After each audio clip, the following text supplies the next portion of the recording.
Bom dia, senador Paim, que preside essa sessão, senador José Medeiros, que me antecedeu. Bom dia a todos os que estão nos acompanhando pela rádio e pela TV Senado. Ontem, senador Paim, eu tomei conhecimento pela imprensa e depois pelos meus advogados de que a Polícia Federal elaborou um relatório final acerca das investigações que foram instauradas contra mim na Operação Lava Jato. Não havia espaço nem condições de falar sobre isso ontem à noite. Eu estava, como todo o Brasil, acompanhando as manifestações a favor da democracia que ocorreram pelo país afora e que foram belíssimas. Para responder à imprensa que já tinha a decisão policial por vazamento, eu limitei-me a soltar uma nota que repeti para os meus seguidores nas redes sociais e também para quem me questionou. Mas eu já tinha decidido que hoje eu faria um pronunciamento na tribuna do Senado sobre o assunto. Eu tenho sofrido com isso desde outubro de 2014, quando vazaram para a imprensa, mais especificamente para o jornal Estado de São Paulo, que fez uma manchete, partes de uma delação do doleiro Alberto Youssef, alterada diversas vezes depois, em que ele dizia que havia repassado dinheiro para minha campanha eleitoral em 2010, a mando do diretor da Petrobras, Paulo Roberto Costa. Só tive acesso aos autos do processo em março de 2015. 5 meses depois, portanto. Então, eu não tinha condições de falar sobre os fatos e de me defender plenamente, porque eu não os conhecia. Limitei-me a dizer a verdade. Não conheço esses senhores, não pedi e nem recebi nenhum recurso. Nunca usei essa tribuna para fazer minha defesa. Sempre achei que deveria deixar a polícia trabalhar no inquérito livremente. Aliás, nunca usei da minha condição de parlamentar, de senadora, para criticar a operação ou o trabalho de investigação.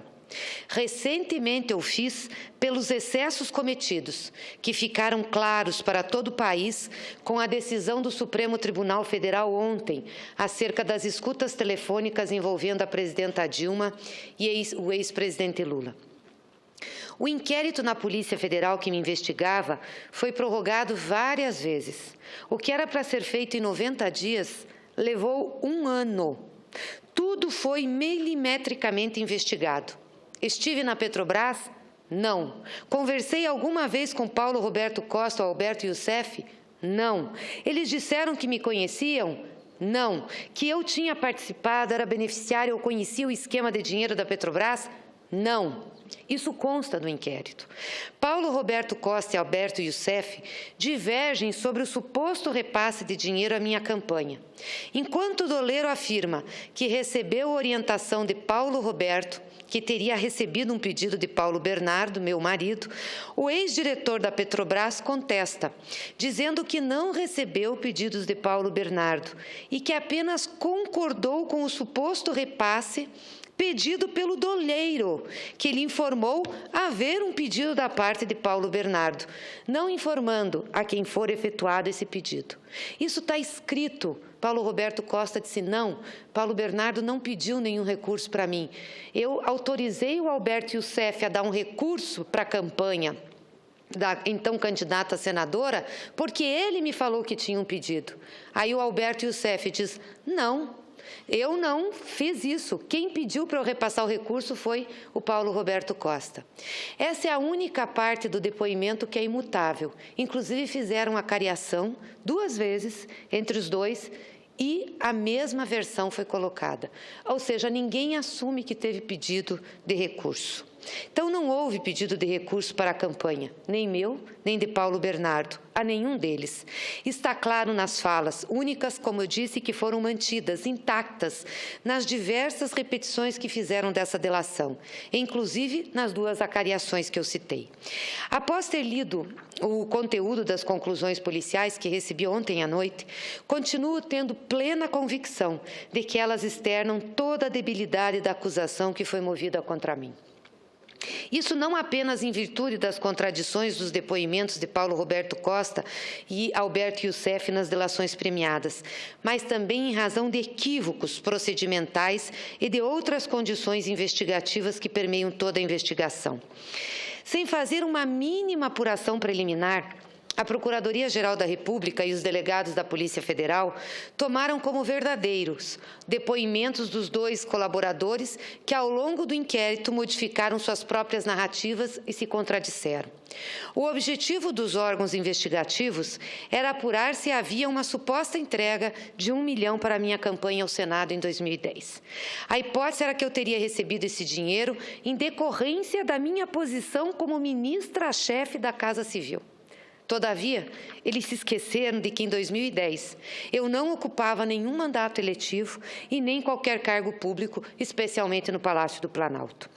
Não bastasse isso, assim que o inquérito foi instaurado, já se percebia a divergência nos depoimentos dos delatores, como eu disse há pouco, especialmente quanto, primeiro, quem teria feito o pedido de doação de R$1 milhão?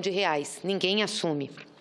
Segundo, para quem esse pedido teria sido dirigido? Para qual dos 2 delatores? Como se teria efetivado a imaginada entrega do valor? E quem seriam as pessoas envolvidas na entrega? Sobre os primeiros pontos, apurava-se se Paulo Bernardo seria o autor do pedido. E uma vez que existiria suposta menção ao nome dele na agenda apreendida em posse de Paulo Roberto Costa, cujos escritos foram copiados de Alberto Youssef. Todavia, a investigação comprovou que nem Paulo Roberto Costa, nem Alberto Youssef mantiveram contato com o meu marido, Paulo Bernardo. Os próprios colaboradores negam ter mantido qualquer contato com ele a esse respeito ou terem recebido seu pedido, como já li aqui os depoimentos.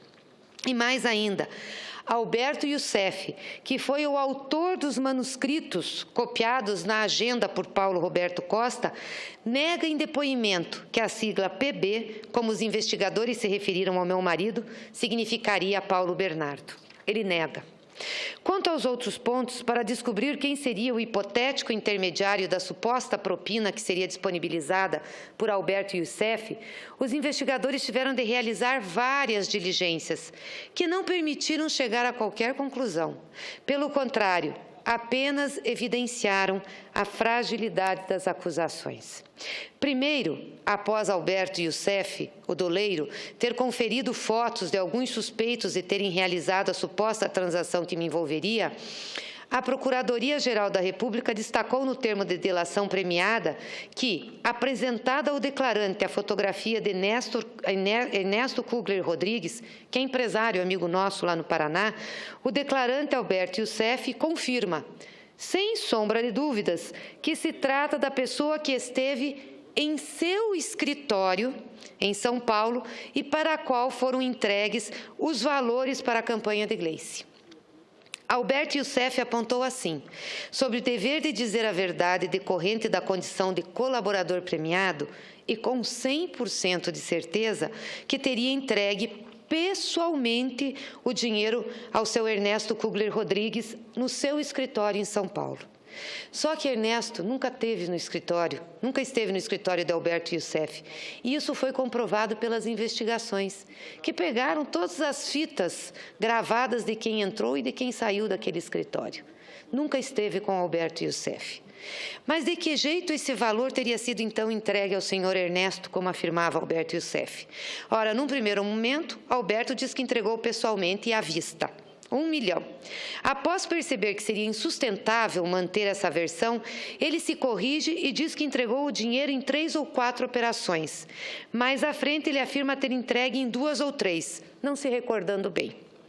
Ao perceber que não conseguiria provar suas versões e com o claro receio de perder os benefícios judiciais que tanto buscou com a sua colaboração premiada, Alberto Youssef, que foi delator do caso do Banestado e mentiu na sua delação, é importante dizer isso, porque ele mentiu na sua delação no caso do Banestado, mudou completamente o que dizia, passando a afirmar que não teria sido ele o entregador, mas sim um empregado, um colaborador dele chamado Rafael Ângulo Lopes, que é tido pelos órgãos investigativos como um braço direito de Alberto Youssef, e também esse Rafael Ângulo Lopes firmou um acordo de colaboração premiada.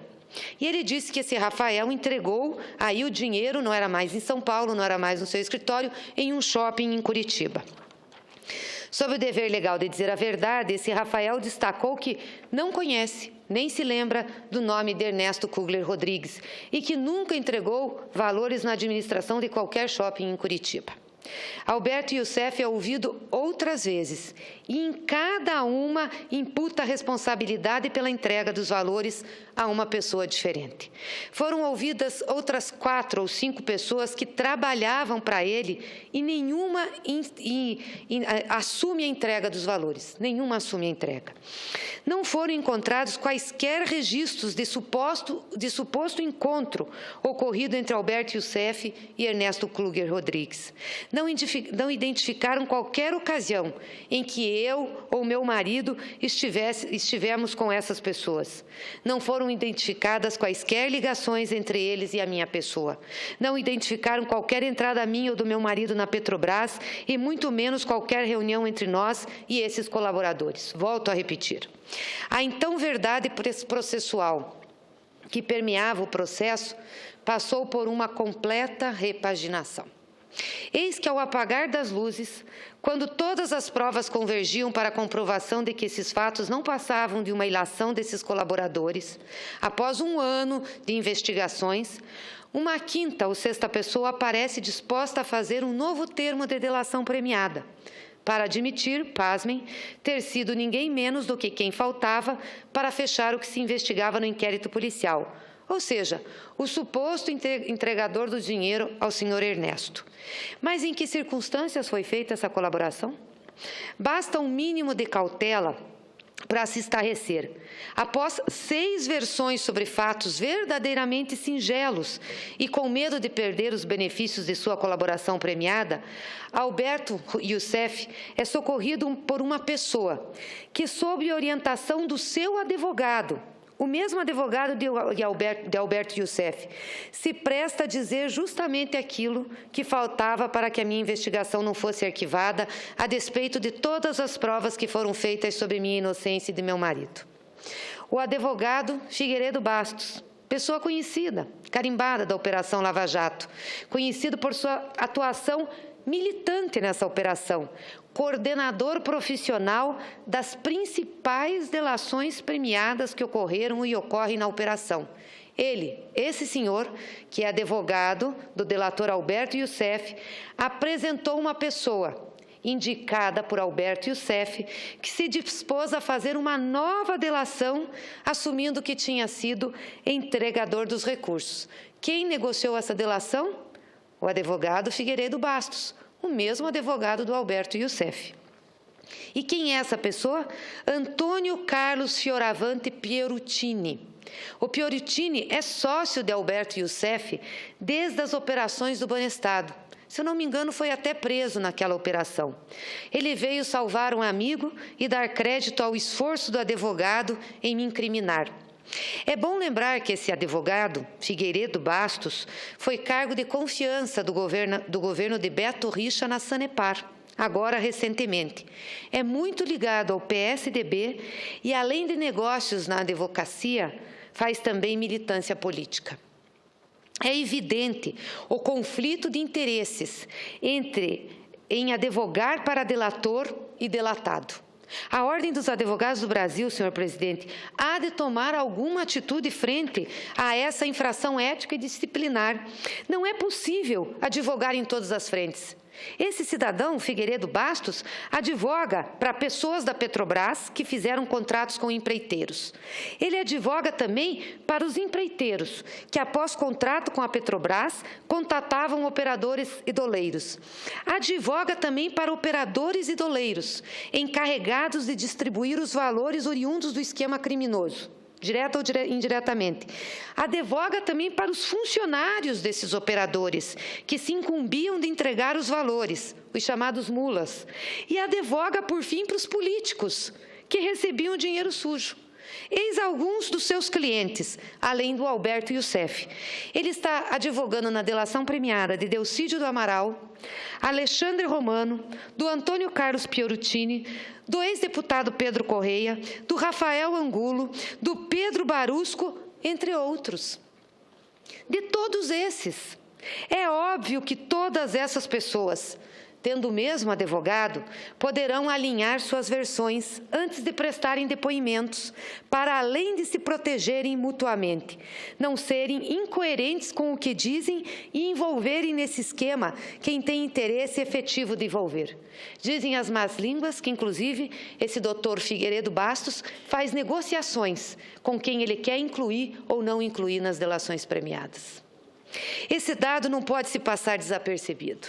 Apenas após 6 tentativas frustradas de narrar a suposta entrega de valores à minha campanha, mesmo porque não houve qualquer entrega, aparece alguém que, assessorado pelo mesmo advogado do delator, disposto a dizer o que precisasse.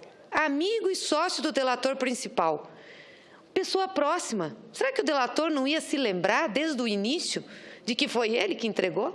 Por que na 6ª versão vai colocar o seu sócio? Foi assim que se deu o meu indiciamento e de Paulo Bernardo. Questionável, entretanto, baseado nessa versão absolutamente descredibilizada que apareceu no inquérito. Eu vou continuar a minha defesa, senhor presidente, e provar inocência. Mas antes eu gostaria de levantar um segundo questionamento a tudo isso. O indiciamento se deu por corrupção passiva. Eu nunca tive conhecimento de qualquer esquema envolvendo desvios da Petrobras, não conhecia as pessoas envolvidas, como meu marido nunca pediu recursos a eles em favor de minha campanha, e isso ficou demonstrado nos depoimentos e na investigação. Portanto, como posso responder por um crime para os quais faltam as ações concretas que levariam a ele? Falta materialidade? Foi dito pelos próprios depoentes que eu nunca estive envolvido em qualquer caso relativo à Petrobras. Se por acaso tudo isso tivesse acontecido, o que não aconteceu, seria no máximo um caixa 2 de campanha. Quero reafirmar aqui, não tenho conta no exterior, senhor presidente, não tenho negócios na política, não fiz patrimônio com recursos escusos. Tudo que eu tenho é compatível com a minha remuneração. Aliás, é público no meu imposto de renda, que já foi divulgado várias vezes, assim como o de meu marido, Paulo Bernardo. Tenho uma vida confortável, mas modesta, de classe média. Viajo muito pouco, não frequento lugares badalados, não compro marcas famosas. Trabalho na política porque ela é o caminho das transformações e mudanças que precisamos fazer em benefício da maioria do povo. Se cometi erros, esses são compartilhados com grande parte de quem integra essa casa. Pedir e aceitar doações privadas de campanha, que era e sempre foi a regra do jogo. Com a decisão do Supremo Tribunal Federal, essa regra mudou. E eu espero, senhor presidente, que com ela mude também a forma de sustentar e de se fazer política no Brasil. O que não podemos é incriminar a política e misturar aqueles que fazem política com aqueles que fazem da política instrumento para seus negócios. Continuarei confiando na justiça e na política como meios de sustentar a democracia e dar respostas às demandas da sociedade. E continuarei fazendo a minha defesa, porque nada devo, senador Paim, a não ser a responsabilidade de, nessa casa, defender os direitos do povo brasileiro e dos trabalhadores do meu país. Muito obrigada. Cumprimento o senador Gleisi Hoffmann pela sua fala, que percebo, senador, que algumas pessoas que são citadas ali ou acolá não vêm à tribuna. E colocar claramente como Vossa Excelência fez, e confiante na justiça e na sua defesa. Vejo cumprimento a Vossa Excelência, eu conheço Vossa Excelência há muitos anos, sei da sua história e tenho certeza que a sua inocência será provada.